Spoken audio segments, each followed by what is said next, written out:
तो living world में बहुत कम चीजें हैं जो हमारे लिए इम्पोर्टेंट है, बट स्टिल वहां पर दो ही चीजें जिस पे मैं एम्फसाइज करना चाहूंगा। वो दो चीजें क्या हैं कि पहले आपने स्टडी की होगी कि first thing is that what are the characteristic of living being. तो पहले हम लोग देखेंगे लिविंग बीइंग के कैरेक्टरिस्टिक क्या क्या होते हैं। And the second most important topic is that binomial nomenclature. तो ये दो ऐसे टॉपिक हैं जिनको हम लोग कवर करेंगे और ये हमारे लिए इंपॉर्टेंट है। हालांकि मैं आपको ब्रीफली ये भी बता दूंगा बॉटनिकल गार्डन क्या होते हैं और जोलॉजिकल पार्क क्या। Hold on, give me just second, just minute.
ठीक है, तो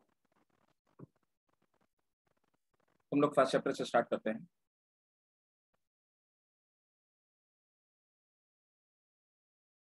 तो पहला हमारा चैप्टर है द लिविंग वर्ल्ड, है ना। तो लिविंग वर्ल्ड में सबसे पहले एक जो इंपॉर्टेंट चीज है, लिविंग के कैरेक्टरिस्टिक क्या होते हैं, what are the characteristic of living being, है ना। तो हम लोग देखते हैं द लिविंग बीइंग के कैरेक्टरिस्टिक क्या होते हैं। अच्छा, हमें मेनली क्या होता है,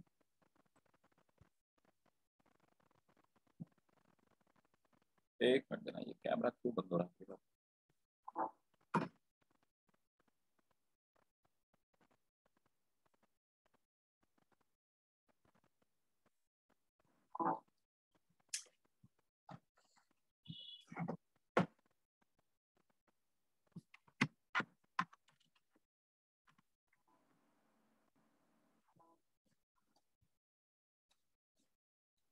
ठीक है, तो सबसे पहला हमारा टॉपिक है कैरेक्टरिस्टिक ऑफ लिविंग बीइंग।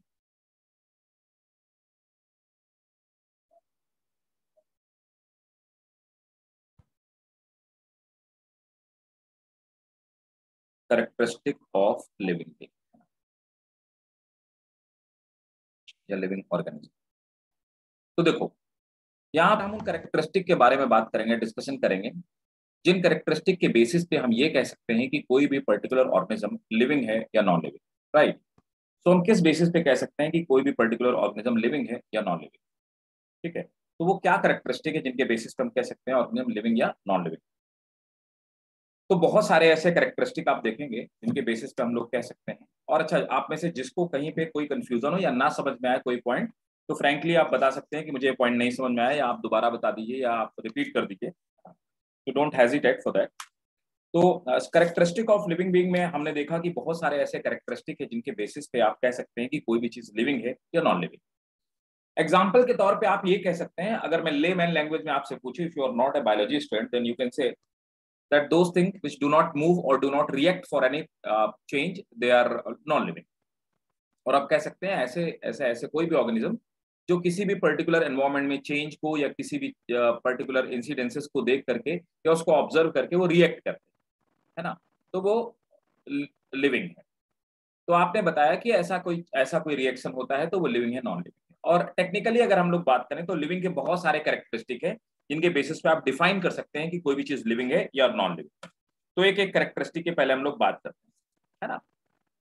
तो सबसे पहला कैरेक्टरिस्टिक है कि ग्रोथ, है ना। तो growth is characteristic of living being. तो हम ग्रोथ एक ऐसा कैरेक्टरिस्टिक है जो लिविंग में पाया जाता है और या नॉन लिविंग में नहीं पाया जाता। तो पहले आप मुझे बताएंगे व्हाट इज ग्रोथ। ग्रोथ हम किसको बोले, क्या चीज है growth?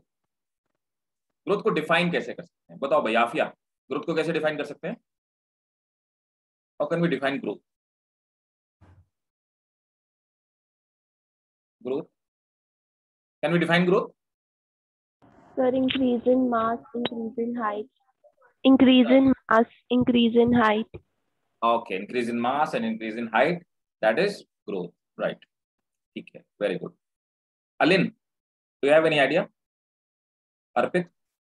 Sir, like multiplying and Right, very good. If we in the case of unicellular organism, multiplication is a symbol of growth. तो देखो बात करते हैं, देखो सिंपल है, ग्रोथ क्या चीज है। तो बड़ी बेसिक सी बात हम लोग करते हैं कि ग्रोथ को एक्चुअली ग्रोथ को कैसे कहते हैं। मैं ये डिफाइन करने की कोशिश कर रहा हूँ कि थोड़ा सा हम लोग टेक्निकली समझते हैं बायोलॉजी के लैंग्वेज। तो नॉन टेक्निकली अगर बात की जाए तो देखो चलो, फॉर एग्जांपल दैट मैं अपने को एग्जांपल ले लेता हूँ कि सपोज दैट मेरा वेट अभी 75 है और कुछ दिन बाद मेरा वेट हो जाता है 80 kg। तो मास में तो इंक्रीज हुआ, तो आप कह सकते हैं कि सर आपका वेट बढ़ गया, आप में ग्रोथ है ना, कह सकते हैं ना। तो वैसे अगर नॉर्मली आप देखेंगे तो आप कह सकते हैं कि नहीं आप में ग्रोथ हो रही है, आपका मास बढ़ता जा रहा है। लेकिन अगर बायोलॉजी के एंगल से मैं देखूं तो ये ग्रोथ नहीं। तो ग्रोथ क्या चीज? तो ग्रोथ इरिवर्सिबल प्रोसेस है ना। ऐसी कोई भी मास के इंक्रीज होने की प्रोसेस जिसमें कि रिवर्स प्रोसेस ना हो पाए, ये इरिवर्सिबल रिएक्शन। तो irreversible increase in mass is called growth. तो जैसे हाइट की आपने बात कही, बिल्कुल भाई सही कहा, हाइट का बढ़ना वो ग्रोथ है। क्यों? क्योंकि अगर किसी बंदे की हाइट 5 फीट 6 इंच है, 5 फीट 8 इंच है, तो ऐसा नहीं हो सकता कि आज आप इस साल देख रहे हैं उस बंदे की हाइट 5 6 है और अगले साल वो आपको मिलता है वो 5 5 का हो जाता है, 1 इंच उसकी घट गई। ऐसा नहीं हो सकता। आपको भी पता है कि इरिवर्सिबल प्रोसेस है। तो किसी बंदे की हाइट बढ़ गई लेकिन कोई बंदा पतला है, मोटा है, तो वो पतला हो स्लिम हो सकता है, या स्लिम है तो वो मोटा हो सकता है। ये एक रिवर्सिबल प्रोसेस है। तो नोट करिए, growth is irreversible, growth is irreversible, increase in growth is irreversible, increase in mass of an organism, mass of an organism। आप देखो थोड़ा सा बात समझते हैं प्लांट और एनिमल की ग्रोथ के बारे में, यहां पे थोड़ा सा और मैं आपको डिटेल में बताऊंगा। तो देखो प्लांट और एनिमल की ग्रोथ में फर्क क्या है, डिफरेंस क्या है। तो प्लांट का भी मास बढ़ता है और एनिमल का भी मास बढ़ता है, लेकिन प्लांट और एनिमल के ग्रोथ में दो डिफरेंसेस है ना।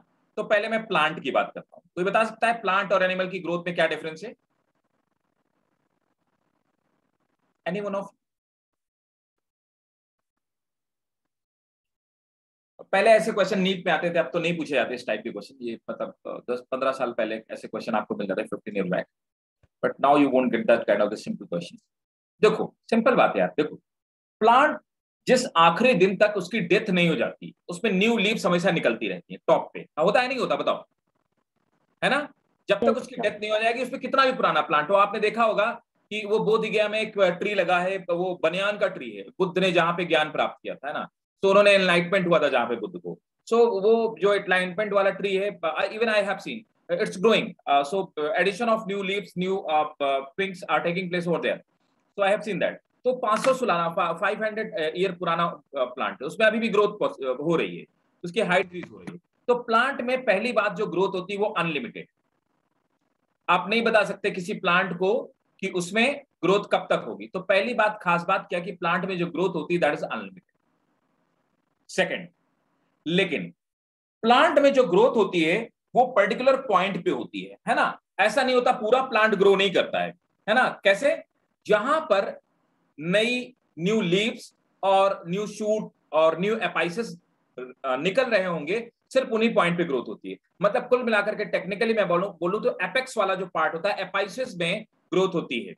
तो प्लांट में ऐसा नहीं कि हर लीफ पे जो ओल्डर लीव्स है, ओल्डर ब्रांचेस, उनमें ग्रोथ नहीं हो रही है ना। तो जो न्यू लीव्स बन रही हैं, न्यू पिंक्स डेवलप हो रही हैं, उनमें ग्रोथ हो रही है।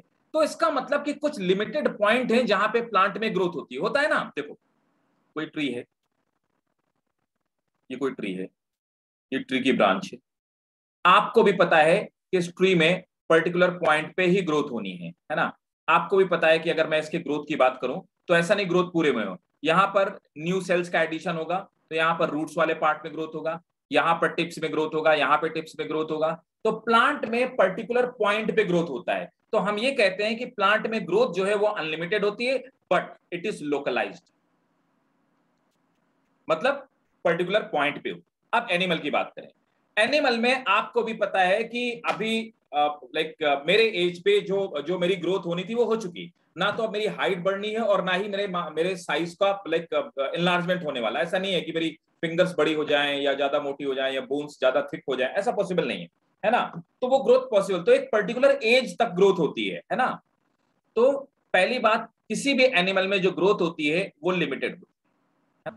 और दूसरा क्या होती है, इट इज डिफ्यूज्ड। क्या मतलब हुआ, मतलब कि कंप्लीट बॉडी ग्रो करती है। ऐसा नहीं होता कि हाथ ज्यादा बड़े हो जाएं, पैर छोटे हो जाएं, या फिर फेस ज्यादा बड़ा हो जाए और नीचे वाला जो पार्ट होता है वो डॉर्सल और वेंट्रल पार्ट वो छोटा रह जाए। ऐसा नहीं पॉसिबल है ना। तो बैलेंस ग्रोथ होती है, ऐसा नहीं होता कि ये वाला गाल ज्यादा मोटा हो गया, ये वाला कम मोटा हो गया, इट्स नॉट पॉसिबल। तो क्या होता है, बैलेंस ग्रोथ होती है। फेस अगर ग्रो कर रहा है तो चारों तरफ से ग्रोथ होगी उसमें। ये स्कल की बोन अगर ग्रो कर रही है तो चारों तरफ से ग्रोथ कर रही है ना। सो डिफ्यूज मतलब पूरी बॉडी में ग्रोथ होती है, ऐसा नहीं होता लोकलाइज ग्रोथ नहीं होती। क्लियर है, समझ में आ गया।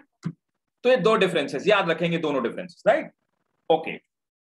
लेकिन यहां पर मैं ये बात करूंगा कि जो ग्रोथ फैक्टर है, तो ये बिल्कुल बात सही है ना।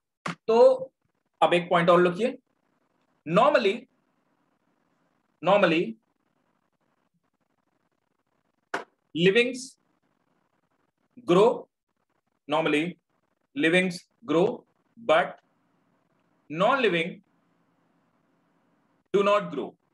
Normally livings grow but non living do not grow. आपको भी पता है कि कोई प्लांट या एनिमल का छोटा सा कोई भी ऑफस्प्रिंग है ना, तो वो छोटा ऑफस्प्रिंग बड़ा हो जाता है, छोटा एनिमल बड़ा हो जाता है। और आपको भी पता है कि ये पेन है, स्टाइलस है, तो ऐसा नहीं हो सकता कि स्टाइलस से 6 इंच से या 8 इंच से 10 इंच का हो जाएगा, नॉट पॉसिबल। तो नॉन लिविंग में ग्रोथ नहीं होती। लेकिन but there are some exceptions, कुछ ऐसे एक्सेप्शन हैं जहां पर देखा गया कि नॉन लिविंग में भी ग्रोथ होती है। अब मैं आपको एक्सेप्शन बताऊं। पहला एक्सेप्शन है कि मैंने क्या किया कि एक नेल लिया, आयरन नेल लिया है ना, ये आयरन की नेल, और मैंने क्या किया, इस आयरन की नेल को अपने घर के बाहर उसे लगा दिया। अब आप देखेंगे कि आफ्टर 2 मंथ और after 3 month you will see that rusting process will start with iron nail. होगी ना, रस्टिंग हो जाएगी। अभी क्या था, ये आयरन की जो नेल थी, अगर ये 5 ग्राम की थी, तो आप देखेंगे रस्टिंग हो जाने के बाद रस्टिंग प्रोसेस में इसमें दो चीजें एड ऑन हो जाएंगी, एक तो इसका ऑक्साइड फॉर्म और दूसरा वाटर इन क्रिस्टलाइन स्टेट, है ना। तो जिसकी वजह से अब आप देखेंगे इसका 8 ग्राम मास बढ़ गया। अरे तो ये तो नॉन लिविंग थी और यहां पर भी मास बढ़ गया। तो rusting is a process of growth. एक और चीज बात करते हैं, दूसरी वन मोर इम्पॉर्टेंट थिंग, कि आप देखेंगे कि जो माउंट एवरेस्ट है, माउंट एवरेस्ट जानते हो ना सब लोग। Yes, sir. So Mount Everest is growing 1 centimetre per year. So mount Everest is growing, उसकी हाइट बढ़ती जा रही है। वो भी इरिवर्सिबल प्रोसेस है, नॉर्मली रिवर्स नहीं हो रही है ना, ऐसा नहीं कि कल घट जाएगी, है ना। तो इट्स ग्रोइंग। तो इसका मतलब कुछ एक्सेप्शन है जहां पर नॉन लिविंग में भी ग्रोथ शो होती है, ठीक है। तो growth is not that perfect feature on the basis of which we can say that particular thing is living or non-living. Growth is characteristic of living, but it do have some exception like rusting, like growth of mountains, है ना। Clear है भाई। Yes, sir. एक और important बात, अब मैं वो बात करता हूं जो क्वेश्चन पूछा हुआ है। तो क्वेश्चन ये था, ये नीट का पूछा हुआ क्वेश्चन है, recent 3-4 year back it has been asked. So question ये पूछा हुआ था कि जो लिविंग में ग्रोथ होती है उस ग्रोथ को कहते क्या है, उसके लिए टर्म क्या यूज करते हैं। अब देखिए, किसी भी लिविंग में अगर उसकी हाइट बढ़ रही है, इसका मतलब उसके बोन्स में उसकी बोन्स की लेंथ बढ़ रही है, उसके बोन में कैल्शियम डिपॉजिट होता जा रहा है, और बोन्स में कैल्शियम के डिपॉजिशन की वजह से धीरे धीरे उसकी बोन की ग्रोथ हो रही है, जिसकी वजह से उस बंदे की हाइट बढ़ रही है। ऐसे ही होता है ना, होता है कि नहीं बताओ, ऐसे होता है ना। सर। तो जो लिविंग होते हैं, लिविंग और नॉन लिविंग की ग्रोथ में थोड़ा सा फर्क है। तो लिविंग में जो ग्रोथ होती है वो इंटरनल ग्रोथ होती है ना, होती है कि नहीं होती है, इंटरनल ग्रोथ। तो लिविंग की खास बात होती है उसमें इंटरनल ग्रोथ होती है। और लिविंग में जो ग्रोथ होती है उसके लिए हम पर्टिकुलर एक टर्म यूज करते हैं, इसको बोलते हैं into susception, INTU SSU SCEPTION, into susception. ठीक है, नोट करिए। अब इसको स्टार बना के नोट, जो मैं ये बोलूं ना कि आप इसको स्टार बना के नोट कीजिए, तो आप समझ जाइएगा वो नीट का क्वेश्चन है, या तो पूछा जा सकता है या पूछा गया होगा, है ना। In living the growth is internal, in living growth is internal, and we use this kind of growth, or we call this kind of growth, we call this kind of growth into susception, we call this kind of growth into susception। अब देखिए non living में क्या होता है, तो non living में जो growth होती है वो एक्सटर्नल होती है। भाई कैसे एक्सटर्नल होती है, सिंपल बात है, यहां पे रस्टिंग वाली प्रोसेस में इस आयरन नेल के बाहर की तरफ से आकर के कुछ ऑक्साइड और वाटर के मॉलिक्यूल एड ऑन हो गए, तो बाहर से कुछ डिपॉजिट होने शुरू हुई। माउंट एवरेस्ट में क्या हो रहा है कि दो प्लेट्स, वो प्लेट आपस में एक दूसरे की तरफ इंक्रोच कर रही हैं, बढ़ रही हैं, जिसकी वजह से कुछ मटेरियल यहां पर इकट्ठा हो रहा है, और उस मटेरियल के इकट्ठा होने की वजह से उसमें ग्रोथ हो रही है। आपने पढ़ा होगा 8th या 9th में प्लेट टेक्टोनिक थ्योरी, है ना। तो प्लेट्स के मूवमेंट की वजह से माउंटेन में ग्रोथ हो रहा है, तो वहां पर भी ग्रोथ एक्सटर्नल हो रही है, इंटरनल ग्रोथ नहीं हो रही है ना। तो जो ग्रोथ नॉन लिविंग में होती है उसके लिए हम लोग एक टर्म यूज करते हैं, and we call that term accretion. ठीक है, तो नेक्स्ट पॉइंट इसी में लिखिए स्टार बना करके, in non living growth is external, in non-living growth is external, and we call this kind of growth, and we call this kind of growth accretion। Clear है भाई। Yes sir. तो livings में जो growth होती है वो internal है, और नॉन लिविंग में जो ग्रोथ होती है वो एक्सटर्नल ग्रोथ होती है। तो कुल मिलाकर के growth is characteristic of living, but it have some exceptions. Clear. अब आते हैं दूसरा कैरेक्टरिस्टिक लिविंग का, एक और कैरेक्टरिस्टिक डिस्कस करते हैं। किसी को कहीं पर भी डाउट हो तो पूछते जाइएगा साथ, डोंट हेजिटेट। और अगर आप कुछ नोट ना कर पाए, साथ में नोटबुक जरूर रखिएगा, नोट्स जरूर बनाते जाइएगा। ठीक है, मैं आपको जो नोट्स डिक्टेट कर रहा हूं उसको प्लीज सीक्वेंस में वैसे ही बनाते जाइएगा। ठीक है, सेकंड कैरेक्टरिस्टिक में आ जाते हैं। There is one more characteristic, that is reproduction. तो रिप्रोडक्शन लिविंग्स की कैरेक्टरिस्टिक है, नॉन लिविंग में रिप्रोडक्शन होता है क्या, नहीं होता। ये पेन मल्टीप्लाई करके 1 से 2 नहीं हो सकता, लेकिन बैक्टीरिया 1 से 2 मल्टीप्लाई कर सकता है, प्लांट 1 से 2 मल्टीप्लाई करते हैं, एनिमल 1 से 2 मल्टीप्लाई करते हैं। तो what is reproduction, how we can define reproduction, बताइए भाई क्या कर सकते हैं रिप्रोडक्शन को।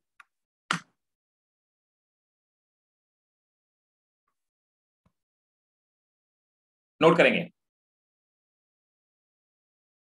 Ability of organism to produce offspring. तो ऑफ स्प्रिंग हम सभी के बच्चों के लिए यूज करते हैं, चाहे ह्यूमंस के बच्चों के लिए यूज किया जाए ऑफ स्प्रिंग, है ना। तो चाहे आप ह्यूमंस के बच्चों के लिए यूज करें, और चाहे आप प्लांट के बच्चों के लिए यूज करें, चाहे बैक्टीरिया के बच्चों के लिए, सबको ऑफ स्प्रिंग कहेंगे, है ना। तो बायोलॉजी में हम लोग किसी भी पर्टिकुलर ऑर्गेनिज्म के जो बच्चे होते हैं उनके लिए टर्म यूज करते हैं ऑफ स्प्रिंग, यूनिवर्सल टर्म इसको हम बायोलॉजी में यूज करते हैं, और पूरी बायोलॉजी में हम लोग यही टर्म यूज करेंगे। ठीक है, याद रखिएगा। तो नोट करेंगे, ability of organism to produce offspring which resembles with themselves, which resembles with themselves, is called reproduction. It may be sexual, it may be sexual or asexual. It may be sexual or asexual. ठीक है, तो अभी sexual भी हो सकता है और asexual भी हो सकता है ना। तो उसके ही जैसे ऑफस्प्रिंग प्रोड्यूस करने की कैपेबिलिटी को हम लोग क्या बोलते हैं, रिप्रोडक्शन कहते हैं। ठीक है, अब देखो नेक्स्ट पॉइंट इसी में लिखेंगे, reproduction is characteristic of living.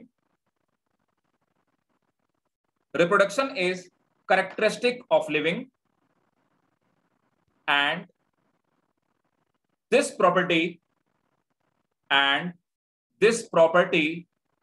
is not found in non-livings.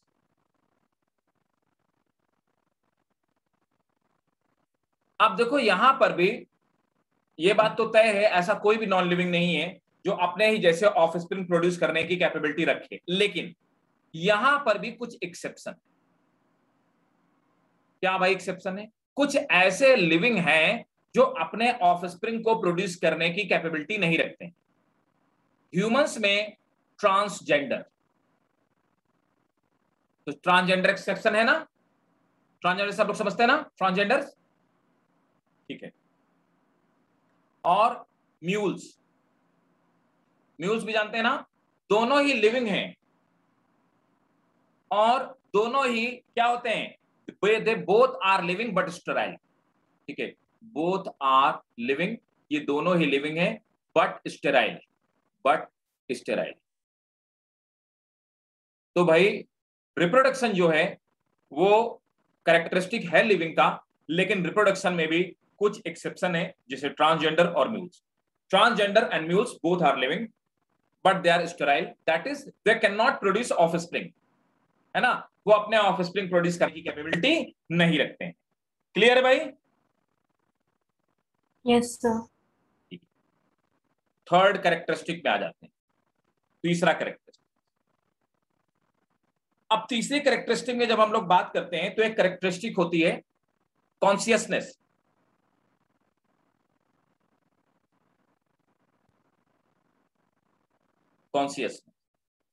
तो कॉन्शियसनेस क्या होती है? एनवायरमेंट में अगर कोई चेंज होता है तो उसके लिए रिस्पॉन्ड करना। आप किसी एनिमल को मारते हो, वो भी आपको वो या तो वो डिफेंड करता है या वो ऑफेंड करता है, या तो आपको मारने की कोशिश करेगा या वो वहां से भाग जाएगा, है ना। तो हर एनिमल में आपको पता है रिएक्शन होता है। बैक्टीरिया, एल्गी, उनमें भी अगर वहीं कहीं पे वाटर में मौजूद है, वहां पे हम एसिड डालते हैं तो उससे रिपेल होते हैं, दूर भागते हैं, है ना। तो उनमें भी कॉन्शियसनेस पाई जाती है। ठीक है, plant are least conscious, rarely plant में कॉन्शियसनेस पाई जाती है। और कुछ स्पॉन्जेस, तो sponges very simple kind of animal, बड़े प्रिमिटिव काइंड ऑफ एनिमल होते हैं। तो स्पॉन्जेस आर एनिमल, एक्सेप्शन क्या है? एक्सेप्शन है sponges in animal, so they do not have any kind of nervous system। और दूसरा क्या बात की जाए? दूसरा मैंने आपको बताया प्लांट में, plant do not have nervous system, है ना। इन दोनों में ये एक्सेप्शन है, इनमें ये लिविंग तो है, कॉन्शियसनेस नहीं पाई जाती। तो नोट करेंगे, consciousness is the property of organism. Consciousness is the property of organism to respond any change in consciousness is property of living organism to respond in the change of external environment। Sir, could you please repeat from the starting? Consciousness is the property of living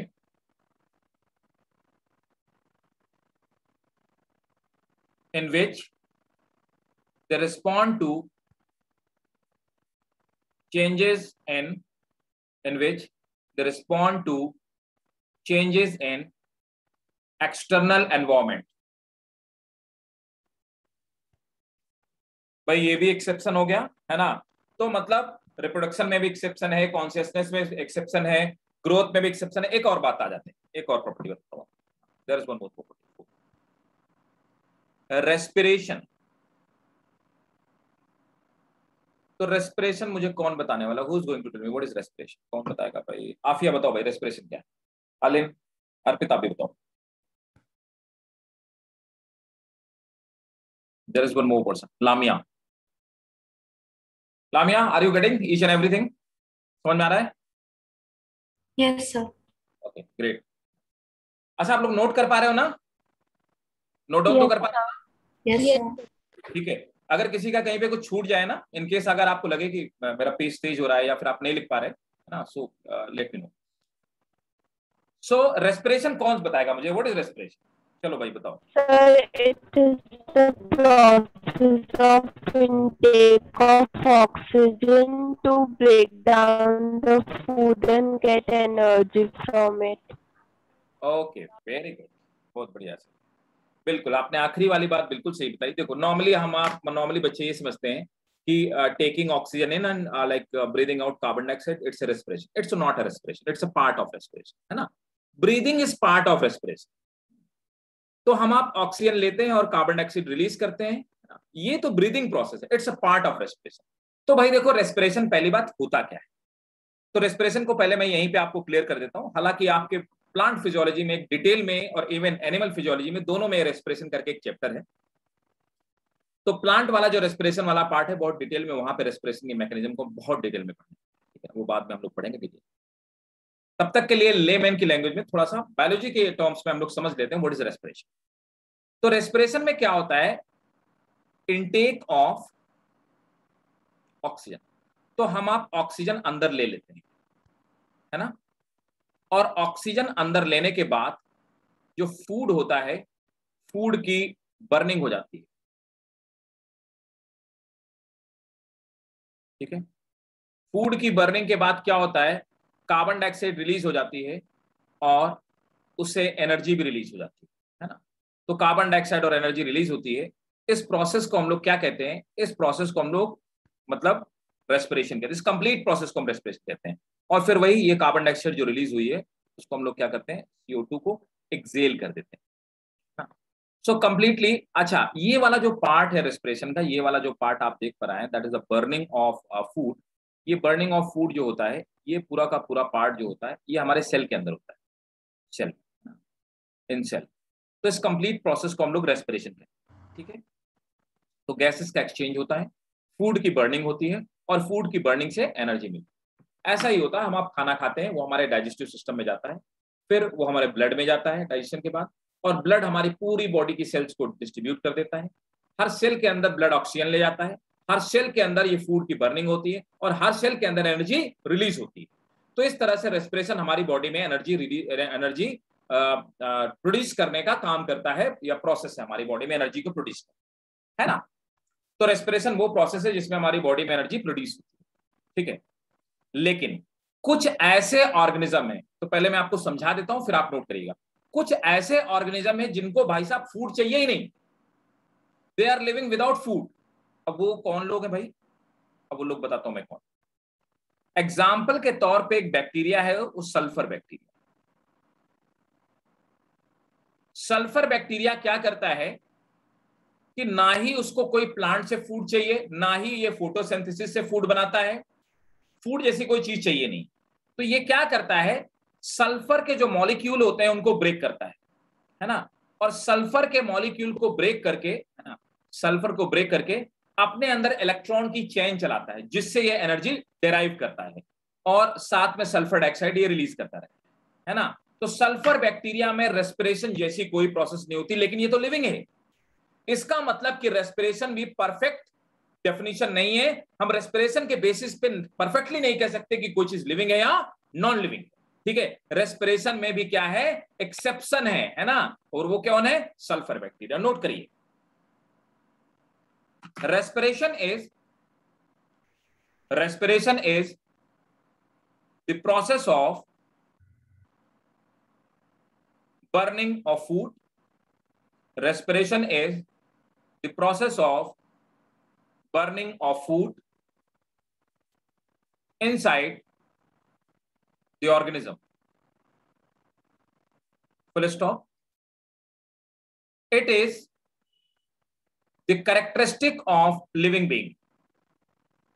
It is the characteristic of living being, comma. Generally, it is not found. Generally, it is not found in non-livings. Generally, it is not found in non-livings. Generally, it is not found in non-living. Full stop. Exception are sulfur bacteria. Exception are sulfur bacteria. They are living. Exception are sulfur bacteria. They are living, but do not have. They are living, but do not have. They are living, but do not have. Just a minute.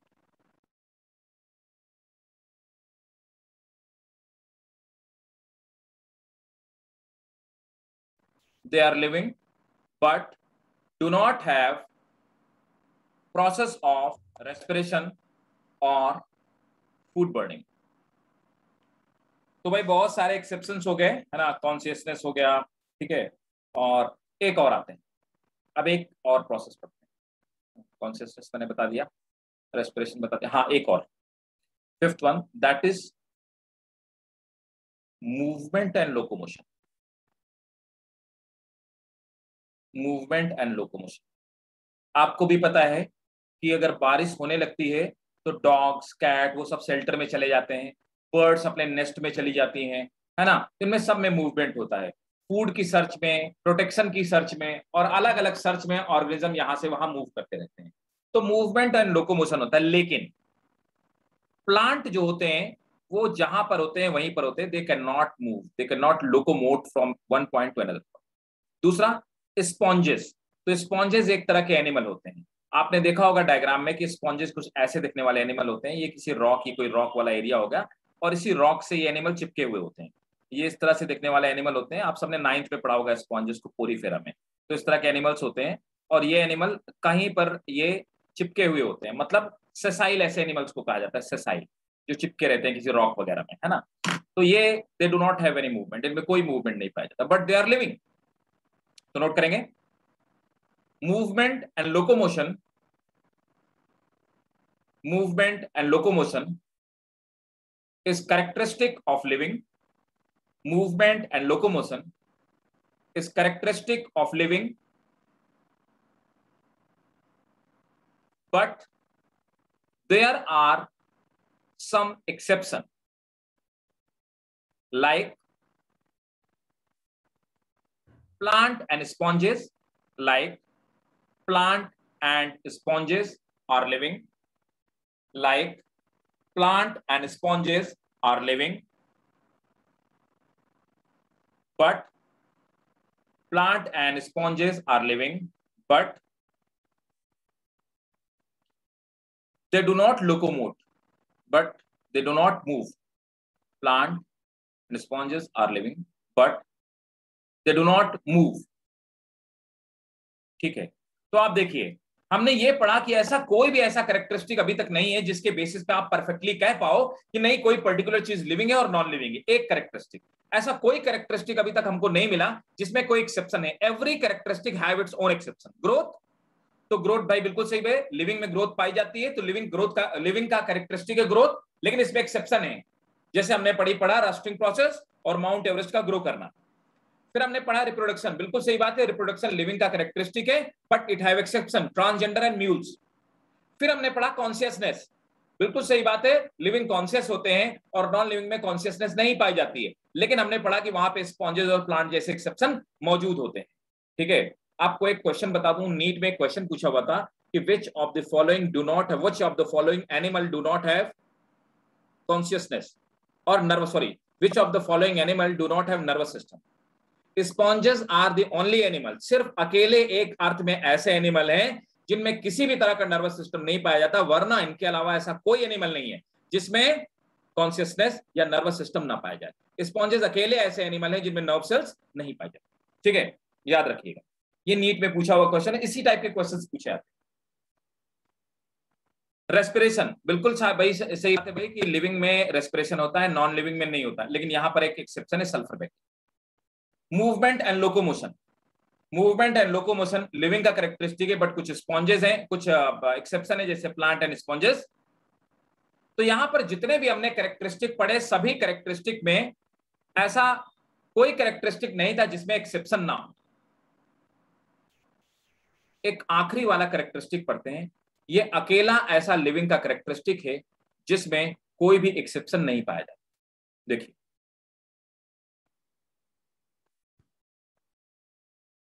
Metabolism, ठीक है, या यूं कहूं metabolic reaction.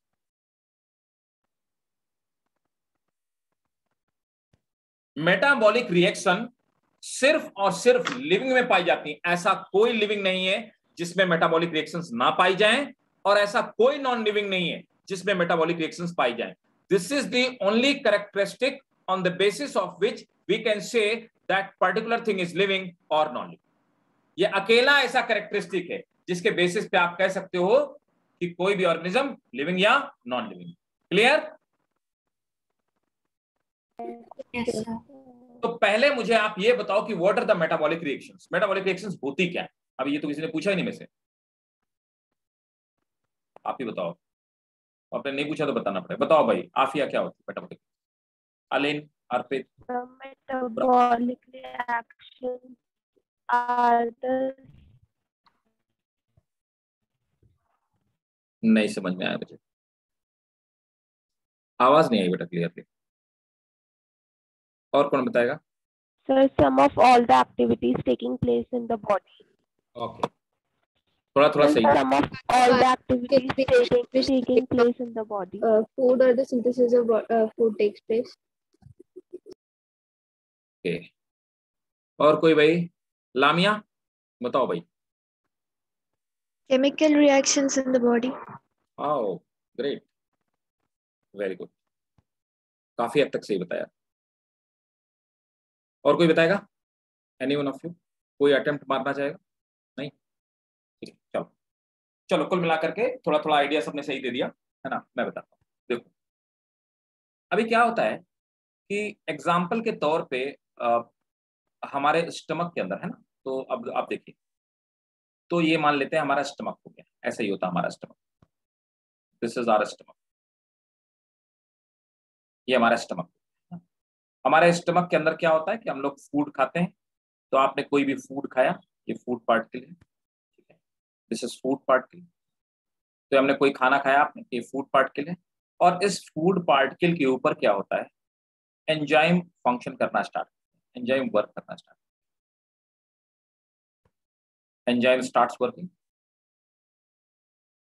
तो ये enzyme start करते हैं काम करना, एंजाइम स्टार्ट वर्किंग, है ना। तो फूड के ऊपर एंजाइम काम करते हैं, मतलब रिएक्शन करते हैं। तो इस पूरी प्रोसेस को आप क्या बोलते हैं, तो एंजाइम रिएक्शन करते हैं और आप कहते हैं दैट इज डाइजेशन। और हम इस रिएक्शन को क्या बोलेंगे, मेटाबॉलिक रिएक्शन।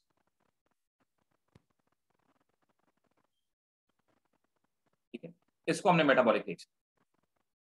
वैसे हम लोग क्या काम करते हैं, सेम फंक्शन करते हैं। मैंने क्या किया कि हम इस फूड के पार्टिकल को बाहर ले लेते, अब मैं इस फूड के पार्टिकल में सेम वही एंजाइम ह्यूमन के डाइजेस्टिव सिस्टम से निकालता हूं, स्टमक से निकालता हूं, और मैं इसमें एंजाइम पूर कर देता हूं, same reaction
Okay. So sorry guys, it got disconnected somehow.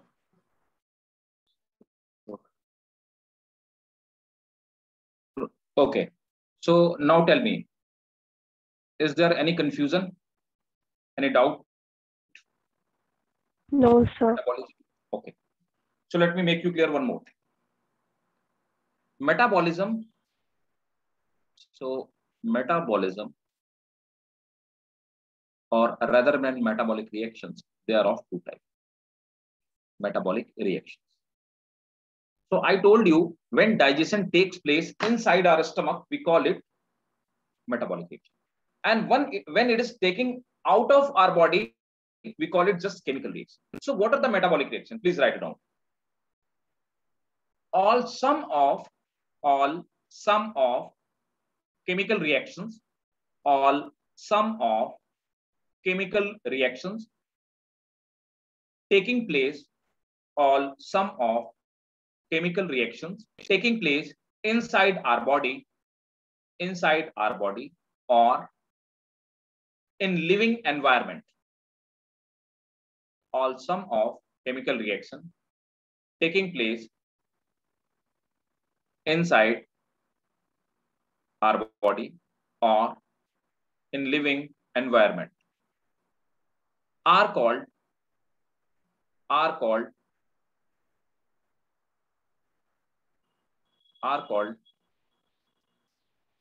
metabolic reactions. Full stop. They are of two type. तो मेटाबॉलिक रिएक्शन देखिए दो तरह की है ना. अब मेटाबॉलिक रिएक्शन को हम दो कैटेगरी में divide. So what are those categories? Look. Catabolic and anabolic. Right, catabolic and anabolic reactions. So metabolic reactions are of two types.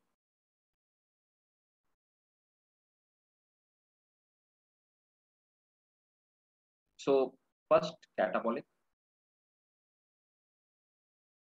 and the second one anabolic.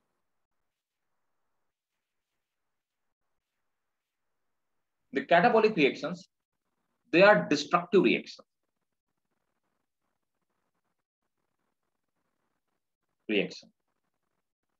So what are the destructive reactions? Means like destruction of something takes place. Means breaking of, अगर मैं थोड़ा सा chemically इसकी बात करूं, chemistry के angle से बात करूं, so breaking of bond is catabolic reaction. So food digestion क्या होता है? So digestion is example of digestion. So digestion क्या होता है? That is breakage of food. तो यहाँ पर digestion में क्या होता है? Complex food is broken into simple food. So that is digestion is catabolic reaction. And there are so many catabolic reactions. And next we can say respiration. So what is the respiration? Burning of food takes place. Burning of food. So all those destructive reactions or the reactions where bonds are broken down in our body are called, or we can say inside our cell, are called catabolic reactions. Anabolic reactions, those reactions where something is synthesized or synthesis of some new thing takes place. So constructive reaction. Constructive reactions are called anabolic reactions. So what are those constructive reactions? Like protein synthesis. So when formation of protein takes place in our body, protein synthesis. So that is anabolic reaction.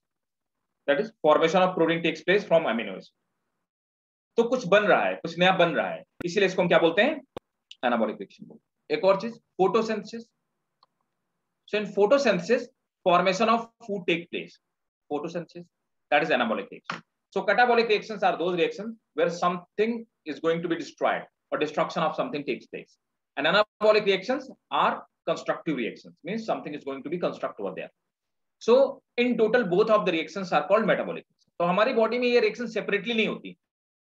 Catabolic और anabolic reactions लगातार हमारी body में चलती रहती हैं, and these all sum of reactions are called metabolic reaction. Living और non living में सिर्फ यही डिफरेंस है कि लिविंग में मेटाबॉलिक रिएक्शंस होती हैं और नॉन लिविंग में मेटाबॉलिक रिएक्शंस नहीं होती, और इस कैरेक्टरिस्टिक का कोई भी एक्सेप्शन नहीं है. नोट करिए, metabolic reactions or metabolism is the only characteristic which clearly Sir, metabolic reaction. or metabolism is the only characteristic which clearly differentiate between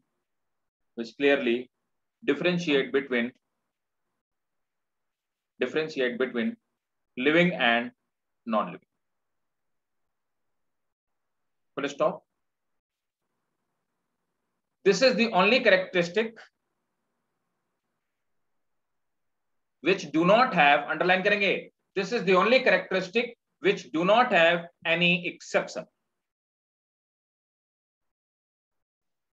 अब बताइए भाई, किसी को कोई भी doubt characteristic of living being में, आप अपनी एनसीईआरटी आप साथ में रखिएगा, मैं आपको एनसीईआरटी के सीक्वेंस में ही पढ़ा रहा हूं, और किसी को कोई भी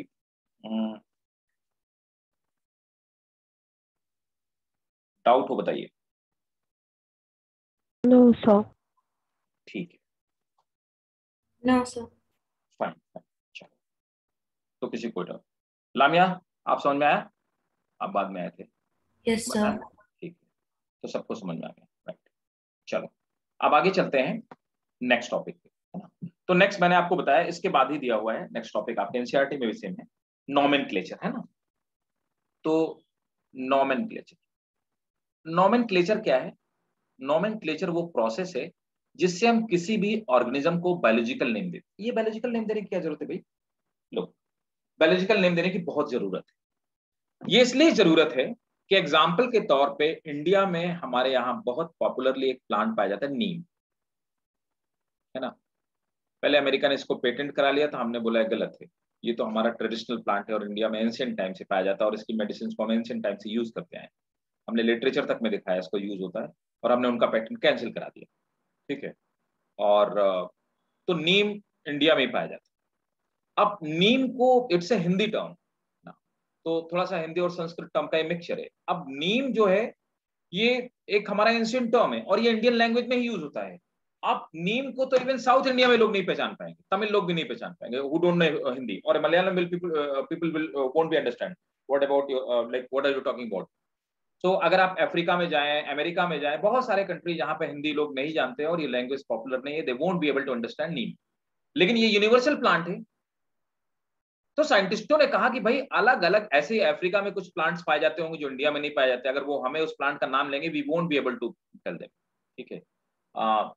आज से अगर 20 साल पहले कोई ड्रैगन फ्रूट के बारे में बात करता तो हम विजुअलाइज नहीं कर सकते थे वो कैसा दिखता होगा, क्योंकि ये तो चाइना में पाया जाता, इंडिया में पाया नहीं जाता, और चाइना से इंडिया में आया बहुत बाद में, इनफैक्ट 10 साल पहले भी इट वाज नॉट पॉपुलर, है ना।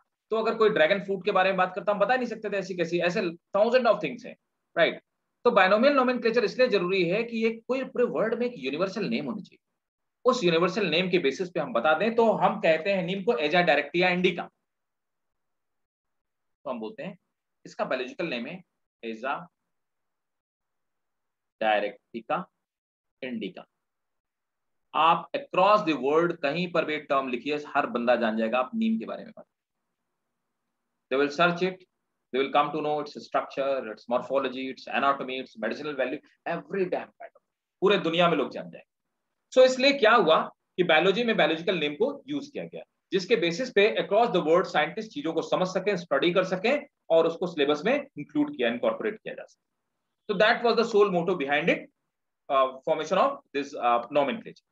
तो कहा गया कि भाई हर जितने भी प्लांट होंगे, एनिमल होंगे, ऑर्गेनिज्म होंगे, सबके क्या होंगे?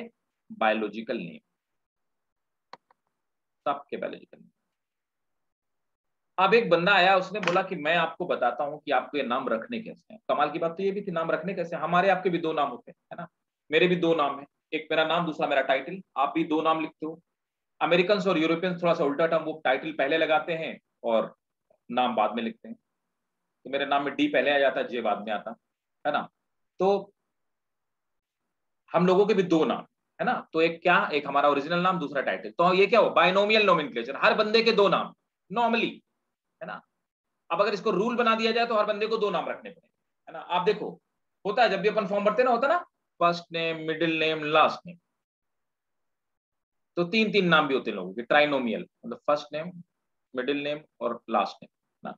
तो वैसे बायोलॉजी में कहा गया कि हर बंदे के 2 नाम है ना, इसको हम लोग क्या बोलते हैं, we call it binomial nomenclature, है ना। तो अब बायनोमियल नॉमेनक्लेचर कौन लेकर के आया और कैसे, देखते हैं।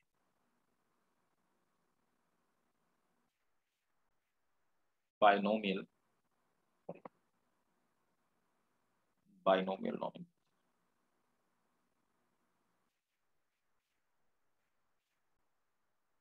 Binomial nomenclature. तो मैंने आपको ऊपर एक एग्जांपल दिया एज अ डायरेक्टिका इंडिका, मैं एक और एग्जांपल देता हूं। एक दूसरा एग्जांपल है पोटैटो का। तो पोटैटो, तो नॉर्मल लैंग्वेज में हम इसको पोटैटो, इंडिया में हिंदी में थोड़ा आलू बोलते हैं इसको अपन, और लेकिन ये है क्या, तो इसका नेम क्या है, the name is Solanum tuberosum, है ना, सोलेनम ट्यूबरोसम। ऐसे आप देखो, अब यहां पर उसने क्या कहा, उसने कहा कि सबसे पहली बात, है ना, किसी भी चीज का, किसी भी ऑर्गेनिज्म का जो नाम होना चाहिए, तो वो नेम उसका either it should be in English और इन लैटिन। तो उसका पहले लैटिन में, प्रेफरेबली उसका नाम लैटिन में होना चाहिए।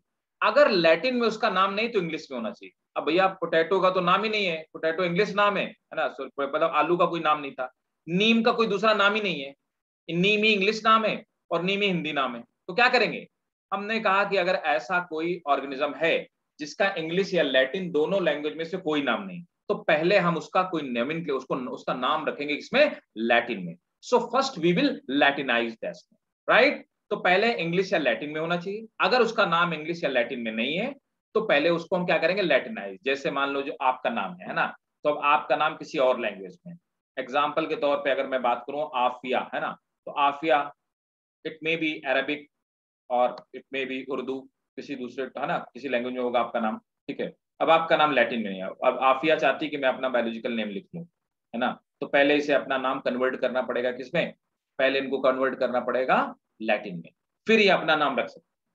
तो जिस बंदे ने ये नॉमेनक्लेचर दिया, उस बंदे का नाम था कार्ल वॉन लिनियस, है ना। उन्होंने क्या किया, सबसे पहले अपना ही लैटिन नाम रख लिया, और उन भाई साहब ने अपना नाम रखा, तो मैं आपको बताता हूं उनका नाम क्या था। एक्चुअल में उनका नाम है, बायनोमियल नॉमेनक्लेचर देने वाले बंदे का नाम है कार्ल वॉन लिनियस, ये इनका नाम था, ये इनका एक्चुअल नाम, LINNAEUS, कार्ल वॉन लिनियस। इस बंदे ने क्या किया, सबसे पहले बोला कि एक्सपेरिमेंट अपन से स्टार्ट करते हैं। इसने अपना ही नाम रख लिया। इसने अपना नाम क्या लिखना, इसने अपना नाम रखा कैरोलस लिनियस, और आपको ये नाम बहुत जगह लिखा मिल जाएगा, ये भाई साहब वही है। तो कैरोलस लिनियस इस आदमी का, क्या इस साइंटिस्ट का, बायनोमियल नोमेनक्लेचर देने वाले बंदे का, कार्ल वॉन लिनियस इनका नाम था, और कैरोलस लिनियस कहीं कहीं लिखा मिलेगा, Carolus Linnaeus is biological name of this person. आप अपना भी बायोलॉजिकल नेम रख सकते हो, लेकिन पहले आपको लैटिन में कन्वर्ट करना पड़ेगा, ठीक है। अब देखो, तो पहला, या तो नेम लैटिन में होना चाहिए या इंग्लिश में होना चाहिए, और अगर लैटिन या इंग्लिश में नहीं है तो आपको लैटिनाइज करना पड़ेगा। क्यों, लैटिन इज डेड लैंग्वेज। तो क्या हुआ भैया, Latin is dead language means Latin में कोई चेंजेस नहीं हो सकते, तो आपके नेम में चेंजेस होने के चांसेस नहीं, इसलिए आपका नाम पहले लैटिन में रखिए, ठीक है। पहला पॉइंट मैं आपको लिखवा दूंगा, पहले मैं समझा देता हूं, समझने की चीज है, बाकी उसे याद नहीं करना। दूसरा क्या है, जो पहला वाला नेम है ना, ये वाला, तो ये जो नेम है ये इसका जीनस है, तो first name will be in genus, first name will be genus and second name will be species. तो जीनस पहले लिखा जाएगा, फिर स्पीसीज लिखा जाएगा। फिर उसने कहा कि जो जीनस होगा उसका पहला लेटर जो होगा that will be in capital letter, है ना। तो ये किसमें होगा, कैपिटल केस में, है ना, कैपिटल लेटर होगा। और ये जो स्पीसीज का पहला लेटर होगा ये किसमें होगा, स्मॉल केस में, ठीक भाई। तो पहले जीनस लिखेंगे फिर स्पीसीज। तो हर ऑर्गेनिज्म के 2 नाम हो गए, एक जीनस एक स्पीसीज का। तो बाइनोमियल हो गया, लैटिन में हो गया या इंग्लिश में हो गया, फिर इसका पहला लेटर कैपिटल होगा जीनस का, और स्पीसीज का पहला लेटर स्मॉल केस होगा। तीसरी बात, अगर नाम हाथ से लिखा जाए, हैंड रिटन होगा, ठीक है, so it should be written in italic, तो इसको इटैलिक में लिखा जाएगा। And both should be underline, दोनों को देखो मैंने अंडरलाइन किया, both should be underlined separately, इनको अलग अलग अंडरलाइन किया जाएगा। यही रूल है बाइनोमियल नोमेनक्लेचर के, ऐसे ही नाम लिखा। ठीक है, क्लियर है भाई? सबको क्लियर है? कोई डाउट? बोलो भाई, अरे बोलो तो, किसी को कोई डाउट? अरे हाँ ना, कुछ तो बताओ भाई। नहीं, ठीक। तो चलिए नोट कीजिए बाइनोमियल नोमेनक्लेचर पहले एक बात। This system was developed by Carl von Linnaeus. Carl von Linnaeus, full stop. And the same was, and the same was mentioned in his book. The same was, तो इसको इन्होंने mention किया अपनी book में. The same was mentioned in his book Philosophia Botanica. The same was mentioned in his book Philosophia Botanica. तो जो binomial nomenclature है ये उनकी बुक में मेंशन किया गया, उसका नाम था फिलोसफिया बॉटनिका। बुक्स का नाम जरूर याद रखिएगा, नीट के लिए important. Full stop. According to him, that every organism will have a name consisting of, every organism will have a name consisting of two words, comma, first generic name,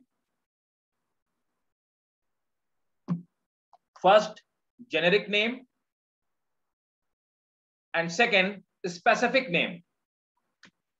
first generic name मतलब genus का नाम, first generic name and second specific name, full stop.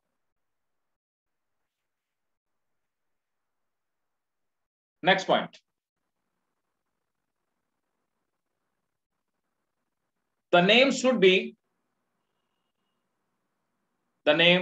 be either in Latin or in English. The name should be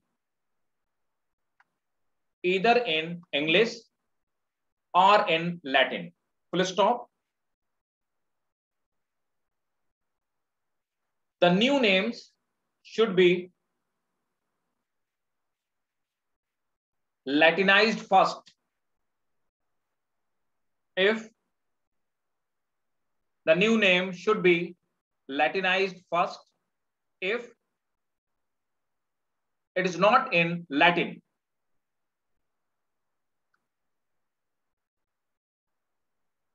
Next point, generic name should be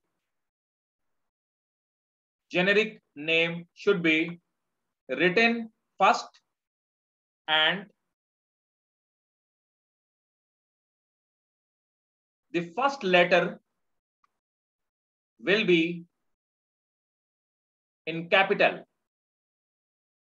and the first letter will be in capital.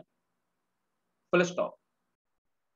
Next point, इसी में लिखो, इसी में full stop. Specific name should be written in second position. A specific name should be written in second position. It should be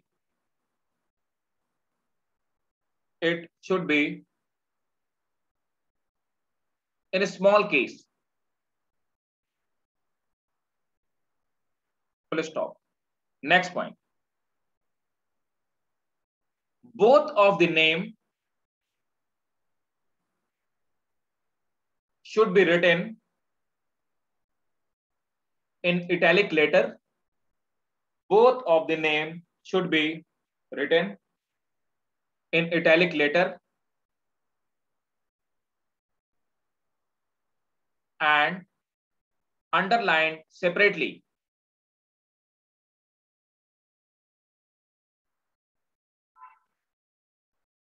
Next point. Sir repeat कर दीजिए एक बार. Both of the name should be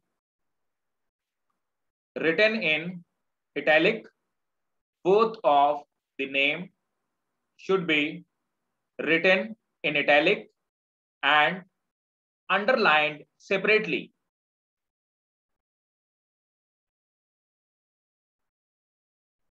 ठीक भाई.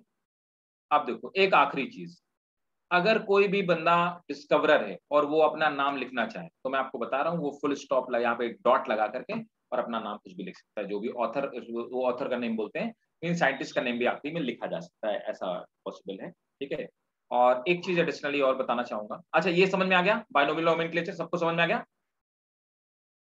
Clear है ना? Yes, sir. Great.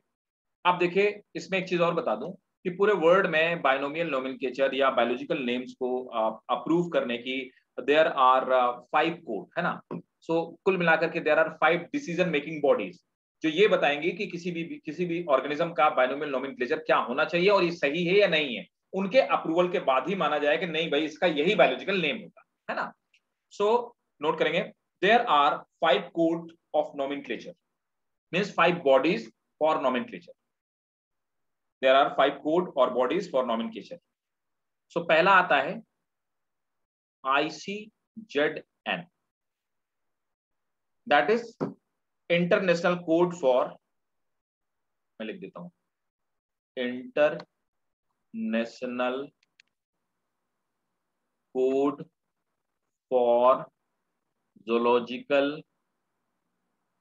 Nomenclature.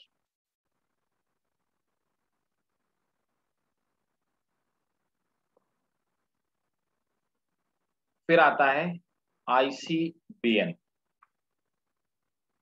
International code for botanical nomenclature.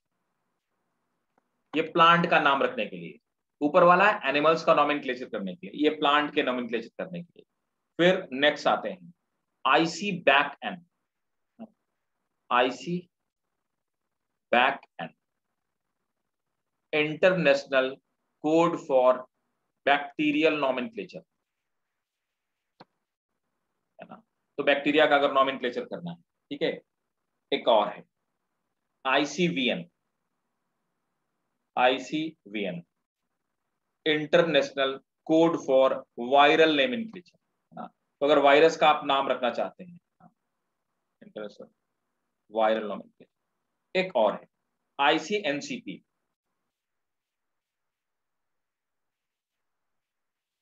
International code for new, क्या लिखा है, code for IC international code for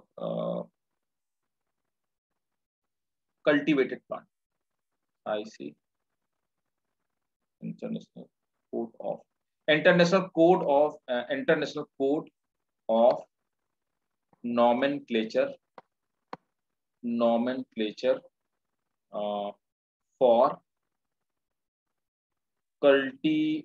cultivated plant. ये क्या मतलब हुआ? इसको प्लांट में ICBN क्यों नहीं कर देता? इसको बताओ भाई, कौन बताएगा? ICNCP की जरूरत क्या? International code of nomenclature for cultivated plant. ये तो प्लांट ही है ना, ICBN क्यों नहीं कर देता इस काम को? ICBN भी तो कर सकता है काम को, प्लांट है ये भी. बोलो भाई, कौन बताएगा?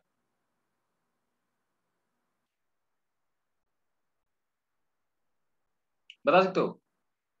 देखो, हम आज की डेट में ऐसे भी प्लांट बना रहे हैं जो पहले से एग्जिस्ट नहीं करते. ऐसे हैं प्लांट की नहीं प्लांट? क्या जी? ऐसे प्लांट है? Sir, because of genetic modification. Because of Hybrid or genetic modification. हाँ, बायोटेक्नोलॉजी से हम ऐसे कुछ प्लांट बना रहे हैं. एग्जाम्पल के तौर पे एक प्लांट है पोमैटो. पोमैटो जैसा कोई प्लांट नहीं पाया जाता है, एग्जिस्ट ही नहीं करता है. बायोटेक्नोलॉजी के हेल्प से हमने एक ऐसा प्लांट बनाया जिसमें ऊपर वाले पार्ट में तो टोमेटो होते हैं और नीचे वाले पार्ट में मतलब रूट वाले जो ट्यूबर वाले पार्ट में पोटैटो होते हैं।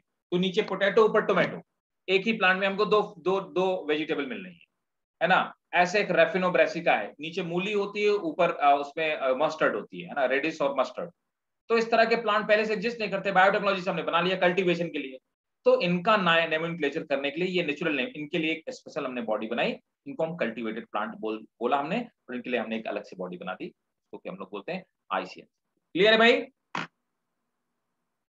सबको क्लियर? ठीक। तो 5 बॉडीज आप याद रखिएगा, है ना। और अब एक चीज और आप, तो देखो क्या है टेक्सोनॉमिकल कैटेगरीज क्या है ना। What are taxonomical categories? वही classification, that is taxonomical categories. अब देखो क्या होता है, पहले मैं आपको दिखाता हूँ टेक्सोनॉमिकल कैटेगरीज।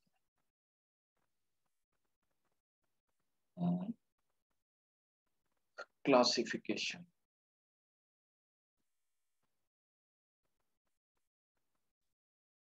देखिए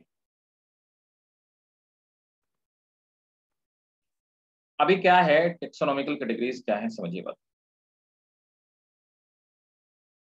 आप टेक्सोनॉमिकल कैटेगरीज ये हायरार्की है जिसके बेसिस पे, अब इसका क्या मतलब, ये क्लासिफिकेशन क्या है, तो ये क्या है, ये किसी भी एनिमल का एड्रेस है। क्या मतलब हुआ? अब आप ऐसे कैसे बोल सकते हैं एड्रेस है? देखो अब क्या है, यहां पर जैसे मेरा पिन कोड, मेरा एड्रेस है, वो कैसे? तो मेरे घर का जो पिन कोड है मेरी रेजिडेंस का, वो है 201301, है ना, 201-301, 201301। अब आप बोलोगे एड्रेस कैसे, तो 2 बताता है कि मैं इंडिया में रहता हूं, कंट्री बताता है। 0 क्या बताता है, 0 बताता है कि मैं यूपी में रहता हूं, वो मेरा स्टेट है, ठीक है। 201, 1 ये बताता है कि मेरे डिस्ट्रिक्ट का नाम बताता है, गौतम बुद्ध नगर, ठीक है। 3 क्या बताता है, 3 ये बताता है कि मैं अपने डिस्ट्रिक्ट में किस सेक्टर में रह रहा हूं, ठीक है। फिर 0 क्या बताता है, 0 ये बताता है कि उस सेक्टर में मैं किस कॉलोनी में रह रहा हूं, और उसके बाद जो आखिरी वाला 1 है वो ये बताता है कि मेरे पोस्ट ऑफिस का क्या नाम, ठीक है। आप सिर्फ मेरे पिन कोड से मेरे घर के पास वाले पोस्ट ऑफिस तक पहुंच सकते हैं एटलीस्ट, पिन कोड वो चीज होती है, right. So that is address. तो पहले क्या किया हमने, कंट्री को डिवाइड किया स्टेट में, बहुत सारे स्टेट, एक कंट्री में बहुत सारे स्टेट, स्टेट को डिवाइड किया डिस्ट्रिक्ट में, एक स्टेट में बहुत सारे डिस्ट्रिक्ट, डिस्ट्रिक्ट को डिवाइड किया हमने किसमें, सेक्टर में, बहुत सारे सेक्टर हैं, सेक्टर को हमने डिवाइड किया किसमें, कॉलोनीज में, बहुत सारे कॉलोनीज है, और फिर उनको पोस्ट ऑफिस में डिवाइड कर।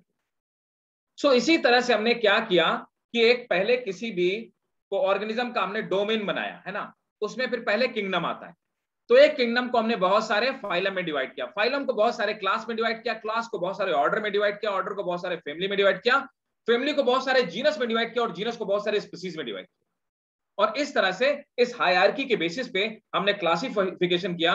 तो क्लासिफिकेशन क्या होता है, ये किसी भी ऑर्गेनिज्म का एड्रेस होता है। इसका नाम क्या है, लेपर्ड है, पैंथेरा पैराडस, है ना। तो पैंथेरा इसका जीनस हो गया, पैराडस इसकी स्पीसीज हो गई। यहीं पे टाइगर क्या है, पैंथेरा टिग्रिस। अब देखो यहां पर ये दोनों का, लेपर्ड का और टाइगर का जीनस सेम है, इसीलिए दोनों के कैरेक्टरिस्टिक सेम है, दोनों एक ही फैमिली को बिलोंग करते हैं, फिलिडेई फैमिली को बिलोंग करते हैं। कैट फैमिली के जितने मेंबर हैं सब फिलिडेई फैमिली के, lion, cat, panther, snow leopard, leopard, tiger, सब कैट फैमिली के मेंबर। प्यूमा, ये भी सब कैट फैमिली के मेंबर, इतने सारे कैट फैमिली के मेंबर, ठीक है। तो फैमिली सबकी फिलिडेई होगी, लेकिन लॉइन का जीनस अलग होता है ना, ठीक है। तो ये क्या है, these are the taxonomical categories, और इनको हम लोग क्या बोलते हैं, हायरार्की बोलते हैं। समझ आया क्या?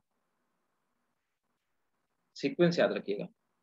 तो पहले क्या आएगा, किंगडम आएगा, फिर क्या आएगा, तो पहले आएगा किंगडम, फिर क्या आएगा, फाइलम आएगा, फिर क्लास आएगी, फिर ऑर्डर आएगा, फिर फैमिली आएगा, फिर जीनस आएगा, फिर स्पीसीज आएगा। Is it clear to everyone? बोलिए भाई। Yes, sir. क्लियर है, सबको क्लियर है, एकदम 100% क्रिस्टल क्लियर है?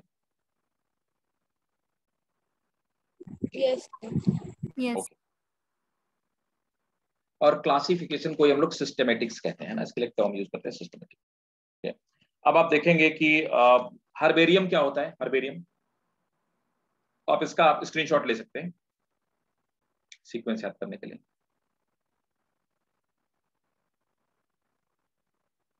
अब देखो हर्बेरियम, अरे हर्बेरियम नहीं पता, बनाया होगा बचपन में भाई, क्या जी नहीं बनाया? टीचर ने, स्कूल टीचर ने बनवाया नहीं हर्बेरियम? नहीं, डोंट हैव एनी आइडिया? अलिन नहीं बनाया?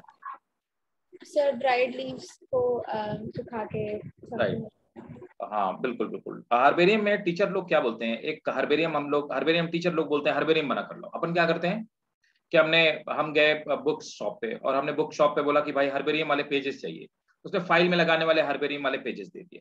जब भी आप हर्बेरियम वाले, अगर किसी ने नहीं किया तो आप जाइएगा, हर्बेरियम वाले पेजेस मांगोगे तो यहाँ पे उस पेज में पर्टिकुलर ब्लॉक बना होगा, यहाँ पर ये समटाइम आपको ऊपर भी मिल सकता है। तो यहाँ पर क्या होगा, जब आप जाओगे तो उसमें ऑलरेडी लिखा होगा कि किंगडम क्या है, और ये फैमिली क्या है, ऑर्डर क्या है, फैमिली क्या है, जीनस क्या है, स्पीसीज क्या है, बायोलॉजिकल नेम क्या है। और यहाँ पर आपको क्या करना होता है, अगर प्लांट छोटा हो तो अपन प्लांट का पार्ट लगा देते हैं, प्लांट ही लगा दिया, और या फिर प्लांट बड़ा हुआ तो उसकी लीफ, उसका फ्लावर या कोई प्लांट का पार्ट लगा दिया, है ना। इस तरह से हम क्या करते हैं, यहाँ पे स्पेसिमेन लगा देते हैं, इनको ड्राई करके लगा देते हैं, इसको हर्बेरियम कहते हैं। तो हर्बेरियम इस तरह से बनाए जाते हैं जिससे कि एजुकेट किया जा सके, है ना, स्टूडेंट्स को एडुकेट किया जा सके। तो herbarium is just collection of plant और प्लांट पार्ट, ठीक है, ड्राइड प्लांट और प्लांट पार्ट, इसको हम लोग हर्बेरियम कहते हैं, है ना। उसके बाद बॉटेनिकल गार्डन्स क्या होते हैं, है ना। आप में से कोई नोएडा से तो नहीं है क्या कोई नोएडा से? दिल्ली एनसीआर से जो उनको पता होगा, एक मेट्रो स्टेशन है बॉटेनिकल गार्डन, है ना।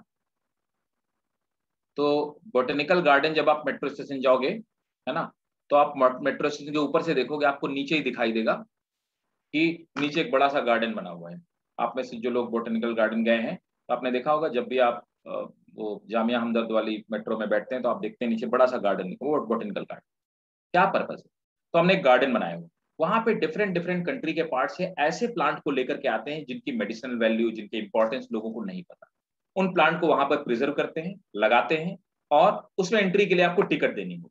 टिकट इसलिए ताकि कोई भी आम बंदा उसको एक्सेस ना कर सके, प्रॉपर उसको मेंटेन किया जा सके और रेवेन्यू भी जनरेट किया जा सके। स्टूडेंट्स जाते हैं, टीचर्स जाते हैं, रिसर्चर जाते हैं, और जा करके उन प्लांट्स के बारे में स्टडी करते हैं, जिससे और लोग अवेयर होते हैं, और हम उन प्लांट को प्रोटेक्ट कर पाते हैं, और उनको क्या करते हैं, उनकी जो बेनिफिट्स है उसको हम क्या करते हैं, कैटर कर पाते हैं, बेनिफिट्स को हम कैटर करते हैं, राइट। तो that is the purpose behind botanical garden. तो वहां पे अलग अलग पार्ट से हम प्लांट को लेकर के आते हैं, वहां पे रखते हैं। म्यूजियम, म्यूजियम में ऐसी चीजें रखते हैं जो एक्सेप्शनल है, जो नहीं बची हैं। जैसे कि आप देखेंगे कि डायनासोर्स के लिए हमने अलग से यूएस में म्यूजियम बना रखा है, तो वहां पे डायनासोर्स के आपको फॉसिल्स मिलेंगे, है ना। तो जिससे आप देख सकते हैं कि, तो म्यूजियम में एंटीक चीजें रखती हैं, स्पेसिमेन रखते हैं, जार्स में हम लोग रखते हैं, ठीक है। तो वहां पर कोई लिविंग चीजें नहीं होती। ऐसे ही जोलॉजिकल पार्क, तो जोलॉजिकल पार्क पे क्या करते हैं, जू is a type of zoological park.